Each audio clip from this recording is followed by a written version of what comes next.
Last लेक्चरला आपण वेगवेगळे tags HTMLचे आणि स्ट्रक्चर पाहिलं होतं. तर आजच्या लेक्चरला आपल्याला अजून काही टॅग्स बघायचे आहेत. तर हे टॅग्स जे आहेत त्यातले काही टॅग्स आज मी तुम्हाला शिकवणार आहे. तर याच्यामध्ये एक आहे प्री टॅग. आता प्री टॅगलाच आपण प्री फॉर्मॅटेड टॅग असं म्हणतो. The text appearing between start tag and pre tag and end tag is displayed in monospace form. म्हणजे काय, तर आता तुमच्या स्क्रीनवरती मी जो प्री टॅगचं एक्झाम्पल घेतलेला आहे त्याच्यामध्ये तुम्हाला काय दिसून येतं आहे बघा, हा मोनोस्पेस टॅग आहे. मोनोस्पेस टॅग म्हणजे काय, तर ज्या वेळेला नोटपॅडमध्ये प्रोग्राम लिहिला जातो त्यावेळेला प्री टॅगची सुरुवात आणि प्री टॅगचा एंड याच्यामध्ये तुम्ही ज्या पद्धतीनं पॅरेग्राफ लिहाल, म्हणजे जेवढं अंतर ठेवाल 2 शब्दामध्ये किंवा 2 अक्षरामध्ये किंवा कुठल्या फॉर्मॅटमध्ये लिहाल त्याच फॉर्मॅटमध्ये तुम्हाला प्रोग्राम रन केल्यावर दिसून येईल. आता बघा, तुम्हाला मी इथं एक प्रोग्राम दाखवलेला आहे. तर या प्रोग्राममध्ये तुम्हाला दिसून येतं आहे की प्री टॅगमध्ये LAC, त्यानंतर TE, AVRA हे काही शब्द आहेत. हे शब्द ज्या पद्धतीनं लिहिलेले आहेत त्याच पद्धतीनं आउटपुटमध्ये तुम्हाला घेतलेले आढळून येतात. आता आउटपुट पण तुम्हाला समोर दिसतं आहे. म्हणजे याचा अर्थ काय, तर प्री टॅग हा प्री फॉर्मॅटेड टॅग आहे. म्हणजे नोटपॅडमध्ये ज्या पद्धतीनं तुम्ही पोझिशन द्याल कॅरेक्टरची त्याच पोझिशननी हे टॅग आउटपुटमध्ये तुम्हाला रन झालेले दिसून येतात. त्याच्यामध्ये लाईन स्पेसिंग असेल किंवा कॅरेक्टरमधलं स्पेसिंग असेल किंवा आणखीन काही तुम्ही वेगळ्या पद्धतीचं स्पेसिंग केलं असेल तर हे सगळं स्पेसिंग तुम्हाला रन केल्यानंतर तशाच्या तशा पद्धतीनं काय होणार आहे, दिसून येणार आहे. ज्या फॉर्मॅटमध्ये तुम्ही केलेला आहे त्याच फॉर्मॅटमध्ये दिसून येणार आहे. त्यासाठी तो हा प्री टॅग वापरला जातो. टॅगमध्ये PRE असं लिहायचं आहे आणि तो कंप्लीट झाल्यानंतर खाली PREचा एंड करणं गरजेचं असतं. तर तुम्हाला मी एक्झाम्पलमध्ये दाखवलेलं आहे. तर हा झाला प्री टॅग. डेमो पण तुम्हाला इथं मी दाखवलेला आहे, त्यामुळे तुमच्या लक्षात आलं असेल. याला मोनोस्पेस टॅग असं म्हटलं जातं. White space inside this element is displayed at return. म्हणजे काय, व्हाईट स्पेस याचा अर्थ काय, तर ज्या वेळेला तुम्ही एखादे शब्द लिहिता त्यावेळेला आजूबाजूचे जे व्हाईट स्पेस असतात हे जशा तसे त्या प्रोग्राममध्ये काय होतात, इन्सर्ट होतात. अशा पद्धतीनं हा प्री टॅगचा यूज केला जातो HTMLमध्ये. आता आपण दुसरा टॅग जो बघतोय, हा टॅग कुठला आहे बघा. आता हा आहे मार्क्यू टॅग. आता मार्क्यू टॅग जो आहे याचा यूज कशासाठी केला जातो, तर मार्क्यू टॅग यूज करण्यासाठी मार्क्यू नावाचाच टॅग वापरला जातो. आता तुमच्या स्क्रीनवरती दिसतं बघा डिस्क्रिप्शन त्याचं काय आहे मार्क्यू टॅगचं. त्याच्यामध्ये जर मार्क्यू टॅग यूज करायचं असेल तर मार्क्यू टॅग असं लिहायचं, एंड करताना मार्क्यूचा एंड करणं गरजेचं असतं. आता हा टॅग परीक्षेला बऱ्याच वेळेला विचारलेला आहे. तर हा जो टॅग आहे हा स्क्रोलिंग टेक्स्ट एरिया आहे. आता स्क्रोलिंग टेक्स्ट एरिया म्हणजे काय, तुम्ही ज्या वेळेला एखादे सिरियल बघता किंवा पिक्चर बघता त्यावेळेला बघा त्या पिक्चरचे टायटल्स असतील किंवा त्या सिरियलचे टायटल्स असतील हे तुम्हाला काही प्रमाणामध्ये स्क्रोल होताना दिसतात. म्हणजे ते स्क्रीनवरती फिरताना दिसतात. म्हणजे जसं लेफ्टकडून राईटकडे येतात किंवा बॉटमकडून अपकडे जातात किंवा अपवरून बॉटमकडे येतात, अशा पद्धतीने स्क्रोल होतात. तर हे जे स्क्रोलिंग टेक्स्ट आहे हे करण्यासाठी मार्क्यू टॅगचा यूज केला जातो.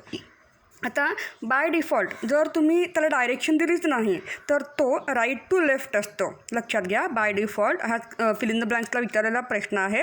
तर जो काही टेक्स्ट किंवा जो काही इमेज तुम्ही मार्क्यू टॅगमध्ये द्याल त्याला जर तुम्ही डायरेक्शन दिलंच नाही तर बाय डिफॉल्ट तो राईट टू लेफ्ट असतो.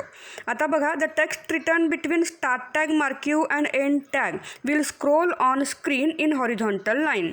आता ज्या वेळेला तुम्ही हे टॅग वापरता त्यावेळेला तुमच्या स्क्रीनवरती हॉरिझॉन्टल लाईनमध्ये बाय डिफॉल्ट ते काय होत असतात, डायरेक्शन घेत असतात.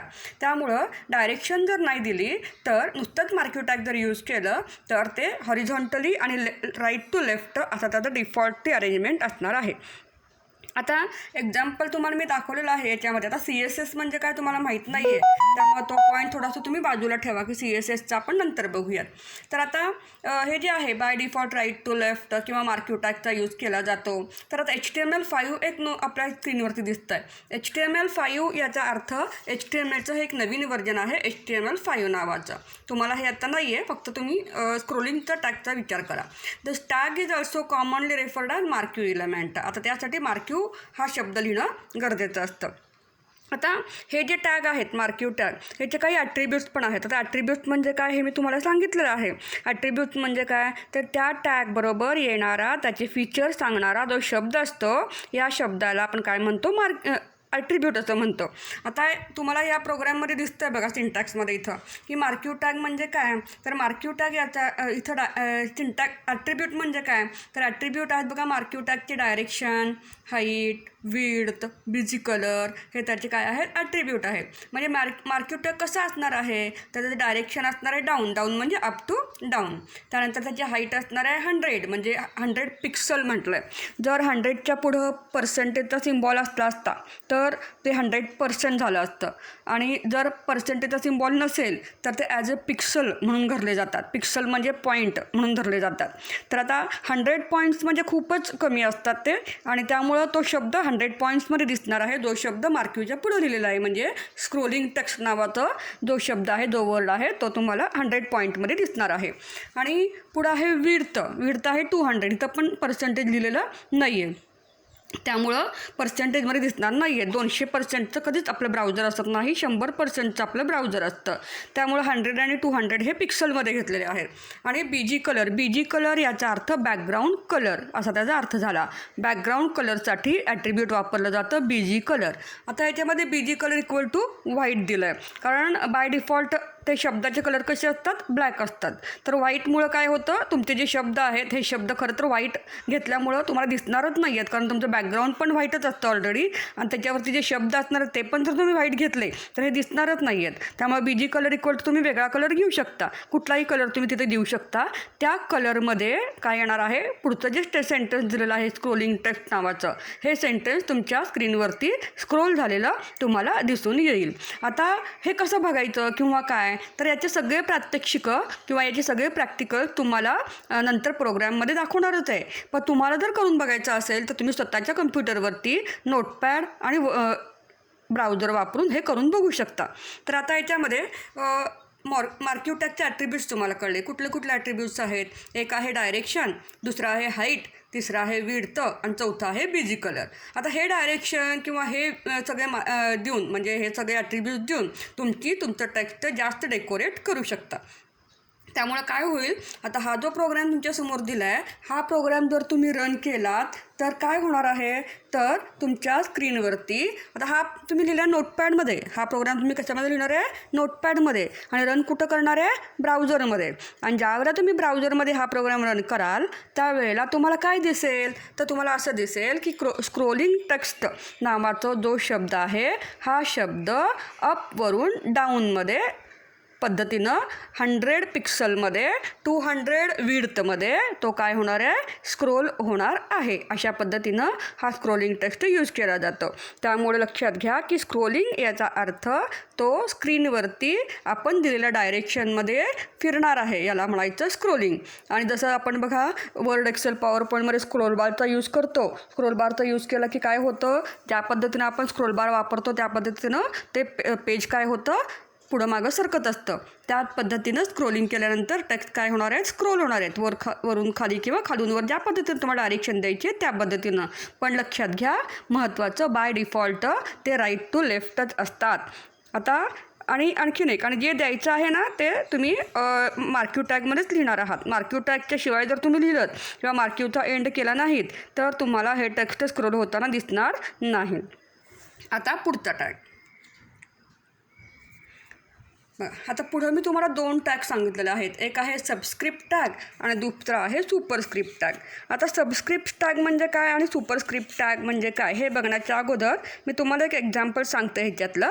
तर याच्यामध्ये तुम्ही बघा वर्ड किंवा एक्सेलमध्ये तुम्ही पाहिलं असेल की तुम्हाला बघा वरती 2चा स्क्वेअर किंवा दुसरं एक असतं बघा 2च्या बेसला H2 लिहिलेलं आहे किंवा तुमचे जे केमिकल रिॲक्शन्स असतात त्याच्यामध्ये H2SO4 असं लिहिलेलं असतं, तर H2SO4मध्ये 2 आणि 4 कुठं असतं, तर Hच्या बेसला असतं. तर त्या पद्धतीनं जर तुम्हाला स्क्वेअरला आणि बेसला जर एखादा आकडा घ्यायचा असेल किंवा जर तुम्हाला एखादा शब्द घ्यायचा असेल, अक्षर घ्यायचा असेल, तर तुम्ही सुपरस्क्रिप्ट किंवा सबस्क्रिप्ट टॅगचा यूज करू शकता. आता इथं दिसतंय सबस्क्रिप्ट टॅग म्हणजे काय, तर सबस्क्रिप्ट टॅग याचा अर्थ SUB टॅगनं हा यूज केला जातो. बघा, that sub tag is use to add subscript tag to the HTML document. तर SUB tag define subscript tag. म्हणजे सबस्क्रिप्ट टॅग जर तुम्हाला वापरायचा असेल तर तुम्हाला SUB टॅगचा यूज करावा लागेल. आता इथं पण असंच आहे की जो शब्द किंवा जो अंक तुम्हाला बेसला घ्यायचा असेल, SUB याचा अर्थ बेसला येणार आहे. म्हणजे जसं H2O बघा, H2Oमध्ये कसं असतं, 2 हा Hच्या बेसला असतो. त्यानंतर H2SO4 त्याच्यामध्ये 4 हा Oच्या बेसला असतो किंवा 2 हा Hच्या बेसला असतो. तशा पद्धतीने 2 आणि 4 जर तुम्हाला नॉर्मल शब्दाच्या बेसला घ्यायचे असतील तर तुम्हाला SUB टॅगचा यूज केला जातो. आता जो अंक किंवा जो शब्द तुम्हाला बेसला घ्यायचा आहे तो अंक तुम्ही SUB टॅगमध्ये लिहिणं गरजेचं आहे.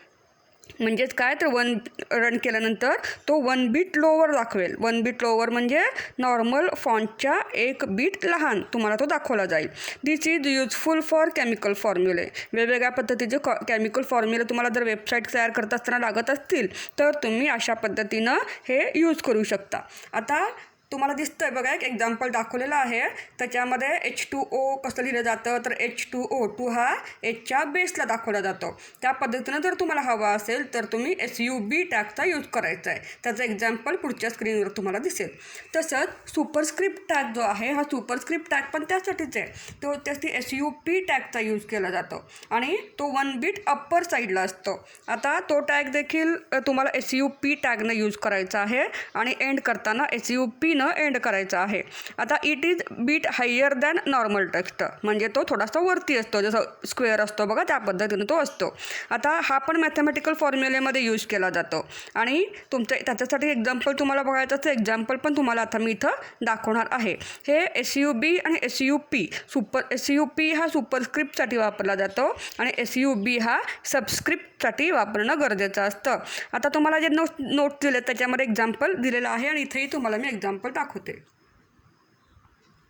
बघा, आता इथं एक एक्झाम्पल दिलेलं आहे इथं तुमच्या ह्याच्यामध्ये.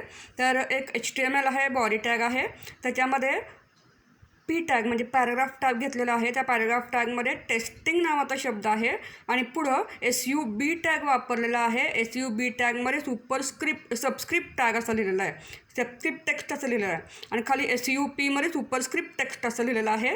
पुढं SUBचा एंड केलेला आहे, खाली SUPचा एंड केलेला आहे, शेवटी Pचा एंड केलेला आहे आणि खाली बॉडीचा एंड केलेला आहे. आता हे जे एक्झाम्पल आहे ह्याच्यामध्ये आउटपुट पण तुम्हाला खाली दिसतं बघा. ज्या वेळेला SUB वापरतात म्हणजे सबस्क्रिप्ट वापरतात त्यावेळेला टेस्टिंग हा शब्दाला आपण SUB वापरलेला नाही आहे. फक्त आपण सुपरस्क्रिप्ट टेक्स्ट हा जो शब्द आहे याच शब्दाला आपण SUB वापरलेला आहे किंवा SUP वापरलेलं आहे. त्यामुळं खालच्या आउटपुटमध्ये टेस्टिंग तुम्हाला नॉर्मल फॉन्टमध्येच दिसेल, मात्र सबस्क्रिप्ट टेक्स्ट आणि सुपरस्क्रिप्ट टेक्स्ट हे दोन्ही शब्द दिलेल्या फॉर्मॅटिंगमध्ये रन झालेले दिसून येतील. म्हणजे सबस्क्रिप्ट टॅग हा 1 बीट लोअर म्हणजे बेसला गेलेला आहे आणि सुपरस्क्रिप्ट टॅग हा 1 बीट अप्पर म्हणजे तो वर गेलेला आहे. अशा पद्धतीनं सुपरस्क्रिप्ट आणि सबस्क्रिप्ट या 2 टॅगचे यूज केले जातात. आता पुढचा टॅग, आता पुढं आहे तो म्हणजे बिग टॅग. आता बिग टॅग आणि स्मॉल टॅग हे 2 टॅग आपण आत्ता बघणार आहोत. आता बिग टॅग म्हणजे काय, तर बिग टॅग याचा अर्थ तुमच्या नॉर्मल फॉन्टपेक्षा एखादा शब्द मध्येच 1 बीट मोठा दिसणार आहे, याच्यासाठी बिग टॅगचा यूज केला जातो. आता बघा, बिग टॅगमध्ये बिग नावाचा टॅग यूज करायचा आहे, एंड करताना BIGचा एंड करायचं आहे. आता तुम्हाला प्रोग्राममध्ये काय दिसतं आहे बघा, तर प्रोग्राममध्ये तुम्हाला असं दिसतं आहे body this is paragraph and bigger text goes here अशा पद्धतीने दिसतं आहे. बिग टॅगचा एंड दिसतो आहे. आता इथं बॉडीचा एंड केलेला आहे. तुम्हाला या सॅम्पलमध्ये काय दिसतं आहे बघा, दिस इज पॅराग्राफ अँड हा जो शब्द आहे हा शब्द नॉर्मल फॉन्टमध्ये दिसतो आहे आणि फक्त बिगर टेक्स्ट गोज हिअर हा जो शब्द आहे हा नॉर्मल फॉन्टपेक्षा एक फॉन्ट वाढलेला तुम्हाला दिसून येईल. अशा पद्धतीनं बिग टॅग वापरल्यामुळं तुम्ही जे सेंटेन्स बिग टॅग आणि बिग टॅगचा एंड याच्यामध्ये कराल ते सेंटेन्स तुम्हाला नॉर्मल फॉन्टपेक्षा 1 बीट काय दिसणार आहे, बिग दिसणार आहे. आता तुम्ही वेबसाईट क्रिएट करताना आता बघत असाल ना असं की तुम्ही नॉर्मल फॉन्टमध्ये काही शब्द असतात आणि मध्येच एखादा शब्द मोठा दिसत असतो, तर त्या पद्धतीनं तुम्हाला करायचं असेल वेबसाईटमध्ये तुम्हाला ह्या टॅगचा यूज केला जातो. याला बिग टॅग असं म्हटलं जातं. आता तुम्हाला हे समजलं असेल तर आता आणखीन एक टॅग आपण बघूया, तो म्हणजे स्मॉल टॅग. सेम आहे. आता स्मॉल टॅग म्हणजे पण मी तुम्हाला आता सांगितल्या पद्धतीनं आहे की ज्या वेळेला बिग टॅग यूज केला जातो त्यावेळेला अक्षरं मोठी देतात. त्या पद्धतीनं स्मॉल टॅग यूज केला तर अक्षरं काय दिसणार आहेत, तुमची स्मॉल दिसणार आहेत, बारीक दिसणार आहेत. मग अशा पद्धतीनं स्मॉल टॅग जर तुम्हाला यूज करायचं असेल तर बघा कसं दिलं आहे. तुमचा प्रोग्राम आहे त्याच्यामध्ये this is a paragraph and small tag वापरलेला आहे. आता याच्यामध्ये स्मॉलर टेक्स्ट गोज हिअर हे जे सेंटेन्स आहे हे सेंटेन्स तुम्हाला कसं दिसणार आहे, दिस इज पॅरेग्राफ अँडच्या 1 बीट कमी दिसणार आहे. आउटपुटमध्ये तुम्हाला ते बघायला मिळतं आहे. बघा त्यामुळं जे सेंटेन्स तुम्हाला स्मॉल म्हणजे 1 बीट लहान घ्यायचं आहे नॉर्मल फॉन्टपेक्षा, तेच सेंटेन्स फक्त तुम्हाला स्मॉल टॅगच्या आणि स्मॉल टॅगच्या एंडमध्ये लिहिणं गरजेचं आहे. This is a paragraph and smaller text goes here असं दिलेलं आहे. त्याच्यामध्ये दिस इज पॅरेग्राफ अँड हे जे आहे हे नॉर्मल फॉन्टमध्ये दिसेल आणि स्मॉलर टेक्स्ट गोज हिअर ज्याला आपण स्मॉल टॅग वापरलेला आहे हे सेंटेन्स तुम्हाला इतर टॅगपेक्षा काय झालेलं दिसेल, छोटं झालेले दिसून येईल, 1 बीट कमी झालेलं तुम्हाला दिसून येईल. या पद्धतीनं हे टॅग्स आपण पाहिलेले आहेत. तर ह्या टॅगचा उपयोग तुम्ही तुमच्या वेबसाईटमध्ये करू शकता. आता मला असं वाटतं की तुम्हाला हे टॅग्स समजले असतील आणि तुम्ही हे टॅगचा अभ्यास व्यवस्थित करा. पुढच्या लेक्चरला आपण अजून काही टॅग्स पाहणार आहोत. धन्यवाद.